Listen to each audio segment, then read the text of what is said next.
भारत की विदेश नीति की प्रमुख विशेषताएं। भारत जब आज़ाद हुआ था तब विश्व के अंदर दो गुट थे, एक पूंजीवादी अमेरिकी, एक साम्यवादी सोवियत रूस।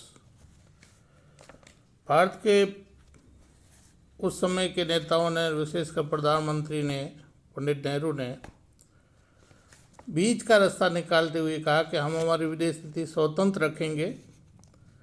उसके अंतर्गत उन्होंने कहा कि हमारी विदेश नीति गुटनिरपेक्ष होगी। गुटनिरपेक्ष का ये अर्थ है कि न हम किसी एक गुट में शामिल होंगे, न किसी गुट का विरोध करेंगे, बल्कि उचित के आधार पे हम प्रत्येक नीति का पालन या उसका समर्थन या समर्थन नहीं करेंगे। अगर औचित्य है उसका, उसी आधार पर हम अपनी विदेश नीति का पालन करेंगे और दोनों गुटों के साथ समान दूरी रखेंगे। इसी नीति के आधार पर भारत की विदेश नीति का संचालन किया गया। उसके बाद में जो हमारी विदेश नीति है उसका दूसरा कारण है कि हम शांति की विदेश नीति का पालन करेंगे। भारत की विदेश नीति में कहा गया है कि हम अंतर्राष्ट्रीय समस्याओं का समाधान शांतिपूर्ण तरीके से करेंगे। हम युद्ध को बढ़ावा नहीं देंगे। हम अहिंसावादी तरीके से, कूटनीतिक तरीके से अंतर्राष्ट्रीय समस्याओं का समाधान करने का प्रयास करेंगे। इसी कड़ी में तीसरी जो विशेषता है, मैत्री और सहअस्तित्व का सिद्धांत। भारत ने ये कहा कि हम अपना अस्तित्व होने के साथ साथ दूसरे अस्तित्व को भी स्वीकार करते हैं। हम मित्रता और सहअस्तित्व पे जोर देते हैं। इसी आधार पर सभी देशों के साथ उसने अपने विदेश नीति का संचालन किया। चौथा जो इसकी विशेषता है कि विरोधी गुट जो थे उनके बीच सेतु बांधने का काम भी भारत की विदेश नीति ने किया और भारत ने ये प्रयास किया कि परस्पर विरोधी गुटों के मध्य सेतुबंध का कार्य किया जा सके, जिससे अंतर्राष्ट्रीय समस्याओं का समाधान हो सके। जैसे कोरिया समस्या है, हेंचीन है, कांगो आदि समस्या के समाधान में भारत की विदेश नीति ने महत्वपूर्ण योगदान दिया। नेक्स्ट जो बिंदु है वो भारत की विदेश नीति की साधनों की पवित्रता।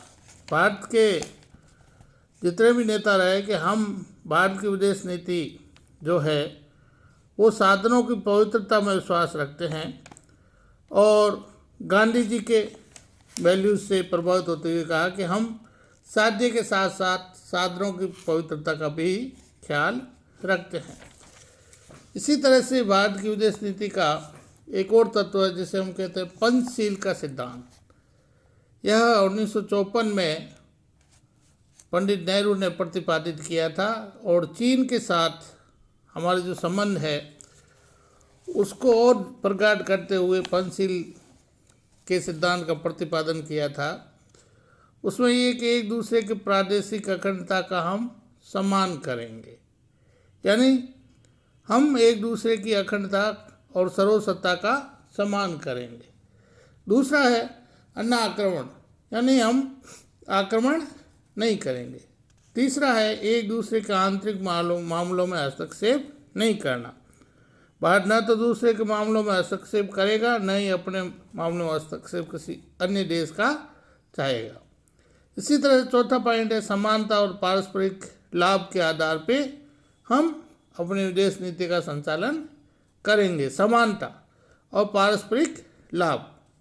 और पांचवा जो सिद्धांत है पंचशीलता का वो है शांतिपूर्ण सहअस्तित्व।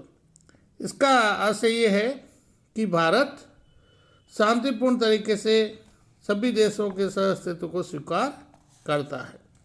इसी आधार पर भारत ने सभी देशों के साथ अपने संबंध संचालित करने की बात कही।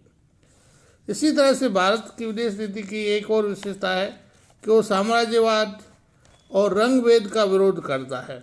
भारत ने हमेशा साम्राज्यवाद का विरोध किया और रंगभेद की नीति, जिसके अंतर्गत काले और गोरे के आधार पे भेद किया जाता है, भारत ने उसका विरोध किया और उसने अपनी विदेश नीति का ये दोनों तत्व आधार बनाए।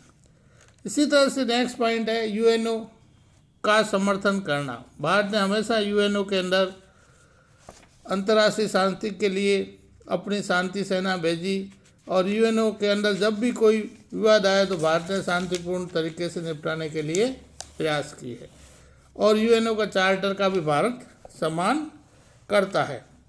इस तरह से हम देखते हैं कि भारत की जो विदेश नीति है वो एक तरह से शांतिपूर्ण सहअस्तित्व वाली है और भारत ये भी चाहता है कि अपने पड़ोसियों के साथ साथ विश्व के अन्य देशों के साथ भी अपने संबंध शांतिपूर्ण तरीके से हो और एक दूसरे के हितों का हम ख्याल रखें। इसी आधार पर भारत की विदेश नीति का संचालन किया गया।